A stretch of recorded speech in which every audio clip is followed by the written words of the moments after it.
കോഴിക്കോട് സ്വദേശിയായ ലീഗ് പ്രവർത്തകൻ റാഫി പുതിയ കടവിലാണ് തന്നെ ഭീഷണിപ്പെടുത്തിയത് എന്നാണ് മൊയ്നലി ശിഹാബ് തങ്ങളുടെ പരാതി.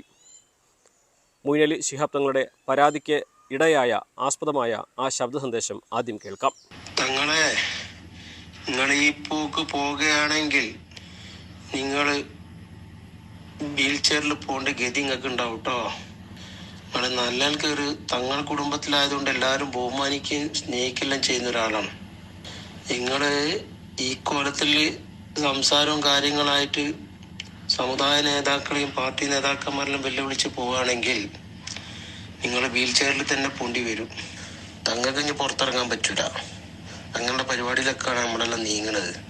കാരണം പാർട്ടി നിങ്ങൾ ഇതാക്കിയിട്ട് നേതൃത്വത്തിനെല്ലാം വെല്ലുവിളിച്ച് നിങ്ങൾ മുന്നോട്ട് പോവുകയാണെങ്കിൽ വധഭീഷണി ഞങ്ങൾക്ക്. ഈ ശബ്ദ സന്ദേശത്തിനെതിരെയാണ് മൊയ്നലി ശിഹാബ് തങ്ങൾ ഇപ്പോൾ പോലീസിനെ സമീപിച്ചിരിക്കുന്നത്. മലപ്പുറം പോലീസ് സ്റ്റേഷനിൽ ഹാജരായി അദ്ദേഹം മൊഴി നൽകുകയും ചെയ്തു. അദ്ദേഹം സി ഐക്ക് മൊഴി നൽകിയ ശേഷം പുറത്തിറങ്ങിയ മൊയ്നലി ശിഹാബ് തങ്ങൾ മാധ്യമങ്ങളോട് പറഞ്ഞത് ഇപ്രകാരമാണ്. റാഫി പുതിയ കടവിൽ തന്നെയാണ് ഭീഷണിപ്പെടുത്തിയത്. ഇതിൻ്റെ കാരണം എന്താണെന്ന് അറിയുകയില്ല. കേസുമായി മുന്നോട്ട് പോകും. ഈ ഭീഷണിക്ക് പിന്നിൽ മറ്റാരെങ്കിലും ഉണ്ടോ എന്നത് പോലീസ് പരിശോധിക്കട്ടെ എന്നാണ്. ഇപ്പോൾ 2 മെസ്സേജ് വന്നു. അല്ല, അതിനു മുമ്പൊന്നും അങ്ങനെയല്ല, വളരെ നല്ല ഇതിലായിരുന്നു. പിന്നെ ഇങ്ങനെയുള്ള വിഷയം വരുമ്പോൾ അദ്ദേഹത്തിൻ്റെ പിറകെ എന്താ എനിക്കൊന്നും അറിയില്ല. അപ്പോൾ എല്ലാ കാര്യവും പോലീസിൽ ഏൽപ്പിച്ചിട്ടുണ്ട്. തങ്ങള് യൂത്ത് ലീഗിന്റെ ദേശീയ വൈസ് പ്രസിഡന്റ് ഒക്കെയാണ്. അങ്ങനെയുള്ള ഒരാളെ ഇപ്പൊരു സാധാരണ പ്രവർത്തകൻ പോലും അല്ല. അതെ. അല്ല, നമുക്ക് പ്രവർത്തകനാണെന്നില്ലല്ലോ. നമുക്കിപ്പോൾ പാർട്ടിയുമായിട്ട് നമ്മൾ മനസ്സിലുണ്ടെന്നുണ്ടെങ്കിൽ അത് നേതാക്കന്മാരോടൊക്കെ പല തരത്തിൽ ബന്ധം ഉണ്ടാവുമല്ലോ. അപ്പോൾ ഔദ്യോഗികമാവണമെന്നില്ല, അനൗദ്യോഗികം പറ്റുമല്ലോ. കാരണം എന്താണെന്ന് മൂപ്പർക്ക് തന്നെ വിളിച്ച് ചോദിച്ചാൽ തന്നെ പറയാൻ പറ്റുള്ളൂ.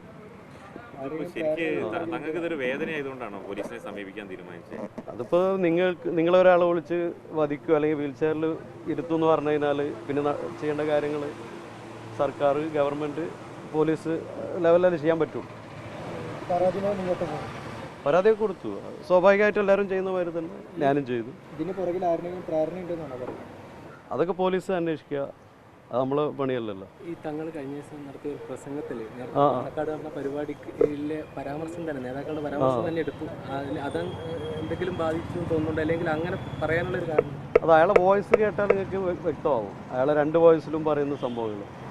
അല്ല, പാണക്കാട് കുടുംബത്തിനെ ഒരു പ്രശംസിച്ചുകൊണ്ട് നേതാക്കൾ ഇങ്ങനെ വല്ലാതെ വരുന്ന സമയത്ത് അതിനെതിരെ തങ്ങൾ ഒരു പരിപാടിയിൽ പ്രസംഗിച്ചത്? അതിനെതിരെ അല്ല. പാണക്കാട് കുടുംബം പിന്നെ ഇപ്പോൾ MSF കൊടുത്ത വളരെ ഏറ്റവും നല്ലൊരു ട്രിബ്യൂട്ടാണ് അന്ന് ഇവിടെ നടന്നത്, സ്റ്റേറ്റ് കമ്മിറ്റി. അത് എല്ലാവർക്കും വളരെ സന്തോഷം ഉണ്ടായിട്ടുണ്ട്. പക്ഷെ അതിൽ നേതാക്കന്മാർ കുറച്ചൊരു രാഷ്ട്രീയ ഒരു പൊളിറ്റീഷ്യൻസ് ആകുമ്പോൾ അതിൻ്റെ ഒരു പക്വതയോടുകൂടി ഒരു ജിഫ്രി തങ്ങളൊക്കെ ചെയ്യുന്ന പോലെ തന്നെ ചെയ്യാണ് വേണ്ടത്. അപ്പോൾ നമ്മൾ കൂടുതൽ എല്ലാവരും സമസ്തയാണെങ്കിലും ലീഗാണെങ്കിലും ഒരുമിച്ച് പോകണം. എന്നാലാണ് ഇതിനൊക്കെ ഒരു അടിസ്ഥാനപരമായിട്ട് നിലനിൽപ്പുണ്ടാവുള്ളൂ. സ്വാഭാവികമായിട്ടും അങ്ങനെയുള്ള വിഷയങ്ങൾ യഥാർത്ഥത്തിലില്ല.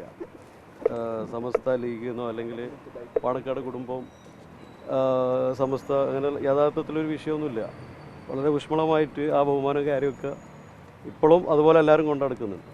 പിന്നെ ആരാണ് ഇതിൽ എല്ലാവരും ഐക്യത്തിന് ആഹ്വാനം ചെയ്യുന്നുണ്ട്? ഈ ഭിന്നത സൃഷ്ടിക്കുന്നത് ആരാണ്?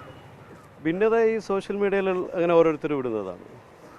സോഷ്യൽ മീഡിയയിലുള്ള പ്രചാരണമാണ്, അല്ലാതെ അതിനൊന്നും അഡ്രസ്സില്ലാത്ത ആൾക്കാരാണ്.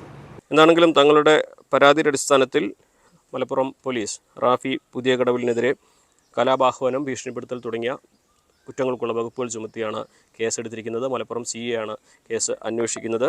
ഇത് ആദ്യമായിട്ടല്ല റാഫി പുതിയ കടവിൽ മൊയ്നലി തങ്ങളെ അധിക്ഷേപിക്കുന്നത്. 2 വർഷം മുൻപ് കോഴിക്കോട് ലീഗ് ആസ്ഥാനത്ത് വെച്ച് റാഫി പുതിയ കടവിൽ മൊയ്നലി ശിഹാബ് തങ്ങൾക്ക് നേരെ തട്ടിക്കയറുകയും മോശമായി സംസാരിക്കുകയും ഒക്കെ ചെയ്തിരുന്നു. അതിനെതിരെ റാഫി പുതിയ കടവിനെതിരെ നടപടിയെടുക്കുകയും സസ്പെൻഡ് ചെയ്യുകയൊക്കെ പാർട്ടി ചെയ്തതാണ്. എന്നാണെങ്കിലും അതിനുശേഷം ഇപ്പോൾ വീണ്ടും മൊയ്നലി തങ്ങൾക്കെതിരെ ഒരു മോശമായ രീതിയിലുള്ള പദപ്രയോഗങ്ങളുമായിട്ട് അല്ലെങ്കിൽ ഒരു ഭീഷണിയുമായിട്ട് റാഫി പുതിയ കടവിൽ വന്നിരിക്കുന്നു എന്നാണ് മൊയ്നലി തങ്ങളുടെ പ്രധാനപ്പെട്ട ആരോപണം. കഴിഞ്ഞ ദിവസം മൊയ്നലി തങ്ങൾ PK കുഞ്ഞാലിക്കുട്ടിയെയും അബ്ദുൾ സമദാനിയെയും ഒക്കെ പരോക്ഷമായി വിമർശിച്ച് രംഗത്തെത്തിയിരുന്നു. അദ്ദേഹം ഒരു പ്രസംഗത്തിൽ അവരെ പരോക്ഷമായി വിമർശിച്ചിരുന്നു. പക്ഷേ ഇതാകാം പുതിയ പ്രകോപനങ്ങൾക്ക് കാരണമെന്നാണ് കരുതുന്നത്. എന്നാണെങ്കിലും പോലീസ് അന്വേഷിച്ച് നടപടിയെടുക്കട്ടെ എന്ന നിലപാടിലാണ് മൊയ്ൻ അലി ശിഹാബ് തങ്ങൾ. മലപ്പുറത്ത് നിന്നും CV അനുമോദ്, ന്യൂസ് 18.